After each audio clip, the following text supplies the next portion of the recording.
Alors bonjour, bonsoir, bonne nuit. Je ne sais pas, bienvenue sur Radio Thaïlande. Radio Thaïlande un petit peu différent. Euh, En fait, je me suis rendu compte aujourd'hui, comme souvent, réflexion, association d'idées, un peu par hasard, qu'il y a quelque chose que je faisais beaucoup en France, que je fais encore parfois, euh, et que je n'ai jamais vraiment partagé sur Radio Thaïlande, historiquement. Ce sont des slams. Pourtant, d'ailleurs, le titre de la page YouTube, je crois, c'est @slamenchante. Parce qu'à une époque, j'avais un blog. L'époque, c'est quand j'habitais à Paris, il y a plus de 13 ans. Quand j'étais jeune étudiant et jeune travailleur, j'avais un blog sur lequel je consignais des poèmes, des slams. Oui, j'arrive aussi d'écrire des poèmes. Voilà, vraiment à titre de hobby. Comme je fais Radio Thaïlande, à titre de hobby, de distraction. Euh, et ben, je sais pas pourquoi, oui, j'ai jamais vraiment déclamé de slam sur Radio Thaïlande, peut-être une ou deux fois. Bref, je me suis dit why not. Surtout, en fait, le thème là, c'est que depuis que je suis arrivé en Thaïlande, en tout cas à l'époque où je suis arrivé en Thaïlande, j'avais plus d'inspiration, j'écrivais plus. Alors que j'ai beaucoup écrit, j'ai pas écrit une dizaine de slams, pas mauvais, je pense, à l'époque où j'étais étudiant jeune travailleur. Mais souvent, l'inspiration allait de pair avec, voilà, certains doutes, je vais pas dire déprime, mais parfois un petit peu, voilà, c'est un peu souvent comme ça le côté artiste que chacun peut parfois avoir, plus ou moins entretenir, a quand même souvent, pas toujours, en tout cas moi c'est un peu comme ça, souvent un peu à voir avec des moments un peu de spleen, comme est le titre de ces slams. Et donc quand je suis arrivé en Thaïlande, il y a 13 ans, j'étais très amoureux de ma femme, j'étais très excité par un changement de vie complet. Et donc c'est vrai que j'avais plus du tout trop la préoccupation, ça venait plus. Puis à un moment je me disais mais tiens, mais j'écris plus rien. Et en fait je m'en suis retrouvé globalement incapable. Et voilà, ça c'est le contexte des slams que je vais vous lire parce qu'en fait c'est des slams en fait très courts qui font. D'ailleurs il y en a un qui est pas fini. Vous voyez ça, c'est un début de slam que j'ai laissé comme ça en plan. Mais là, en le relisant, je trouvais qu'il valait le coup d'être partagé malgré tout. Donc ça fait même pas une minute. Et l'autre, il doit faire à peu près une minute.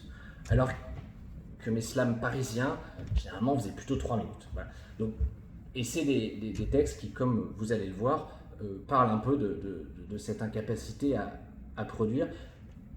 Et voilà, j'ai pas la date exacte, c'est ça qui est amusant aussi, je me suis rendu compte qu'avec les changements d'ordinateur, etc., je serais incapable de dire à quelle date exactement ont été écrits ces slams. Mais le premier qui n'est pas fini, je peux dire que c'est voilà, les toutes premières années de Thaïlande, voilà, c'est tout ce qu'il y a à retenir. Et l'autre, puisqu'il y a quand même mention à ma femme, dont je suis séparé, pour le coup, lui, je pense qu'il a dû être écrit à peu près 3 4 années 3, 4, 5 après mes débuts en Thaïlande, puisque pour ceux qui ont lu Bec BD, L'amour dure 3 ans, j'ai un peu vécu ça, moi. C'est-à-dire que j'ai vraiment eu 3 ans avec ma femme où c'était voilà, sans accroc, passionnel. Je ne vais pas rentrer dans les détails, mais. Et les choses ont été devenues graduellement de plus en plus difficiles après 3 ans. Et ont craqué après 10 ans, en ce qui me concerne. Voilà, juste petite précision, parce qu'à un moment, il est question de ça. Donc voilà, je vais me lancer, vous me pardonnerez si la diction n'est pas terrible, et je vais lire aussi, donc vous me pardonnerez, je vais pas, ça va, on va voir que je lis, mais j'ai retrouvé ces slams aujourd'hui, et puis j'ai eu envie de faire ça aujourd'hui, c'est comme ça, c'est Radio Thaïlande, c'est improvisé, c'est sans filet, et c'est sans garantie non plus. Donc le premier slam non fini s'intitule Pas de slam au Siam. Je n'écris plus de slam depuis que je suis au Siam. Je vis avec les Thaïlandais mais ne maîtrise pas leur langue. Ici, il n'y a pas de point sur les i, pas de cécédie, pas de mots qui tanguent, pas de mots qui raclent ni qui tonnent, et pas de un en on. Le français est un océan agité par 4 saisons sur le bateau de Molière. Je suis un kersozon. Le thaïlandais est une rivière à l'apparence trompeuse. Elle semble calme, régulière, plutôt douce et chaleureuse. Mais elle est truffée de courants et de fourbes tourbillons. L'amateur qui y plonge s'y noie. Le bon nageur doit être bon. Avec mon bateau, habitué aux tempêtes, j'échoue tous les 100 mètres sur la berge et je m'entête à naviguer à ma façon, à fermer les écoutilles, à dresser les... Ça va pas plus loin. Donc ça, c'était sur mon incapacité à slammer au Siam. Réflexion complémentaire, je m'étais rendu compte au fil du temps, le fait de ne plus entendre au quotidien parler français autour de soi, ça avait aussi certainement impacté. Voilà, à Paris, je sais que j'écrivais beaucoup dans ma tête dans le métro. Je pense que d'entendre autour de soi parler, ça faisait quelque chose. Alors, deuxième slam, qui lui, ouais, j'estime que c'est quelque chose de fini, mais ça fait 1 minute, c'est comme ça. Excusez-moi, je vais me permettre un petit verre d'eau. Enfin, une petite gorgée d'eau. Avant le spleen asiatique. Alors si, celui-là quand même, sur le contexte, parce que lui, je me souviens de le contexte dans lequel je l'ai écrit. C'est l'époque, et donc à mon avis, c'était plutôt 4-5 ans. Je suis quasiment sûr que je l'ai écrit alors que je conduisais. J'ai eu ma voiture en 2014. Donc voilà, ça devait être 4 à 5 ans après mon arrivée en Thaïlande. Où j'allais à Hue Hin toutes les semaines en voiture. Je faisais l'aller-retour. Et ce jour-là, en tout cas quand ce slam m'est venu à l'époque, le ciel était gris. Voilà, le ciel était gris et j'éprouvais une certaine lassitude.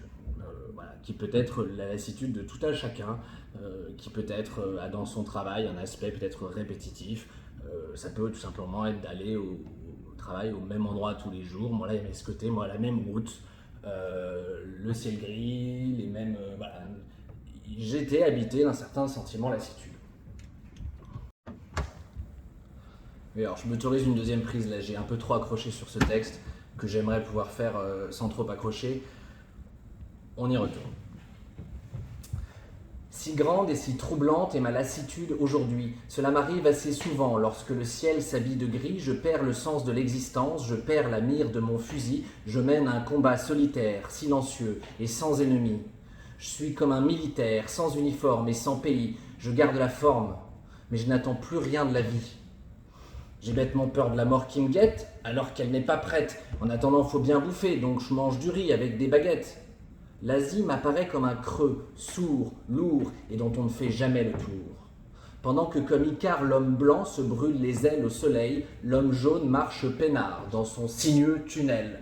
Ma conscience anesthésiée n'a plus son âme de rebelle. Ce n'est pas une question de confiance, j'ai juste perdu l'innocence. Je suis plus qu'à un cabel, mon cœur va qu'à un quart, pourtant que ma femme est belle. Mais où est donc passé l'émoi ? Retrouvez-le, passez-le-moi, je commence à avoir peur de moi. Face à la misère en pagaille, mon être reste de marbre. Il n'a pas l'âme d'un samouraï. Il ne sortira pas son sabre. Il reste perché sur son arbre, bien à l'abri de la mitraille, dit qu'il en a marre des palabres, alors qu'il cause en pagaille. Assez parlé. Demain sera un autre jour. Rien ne sera réparé. Mais l'espoir aura toujours cours.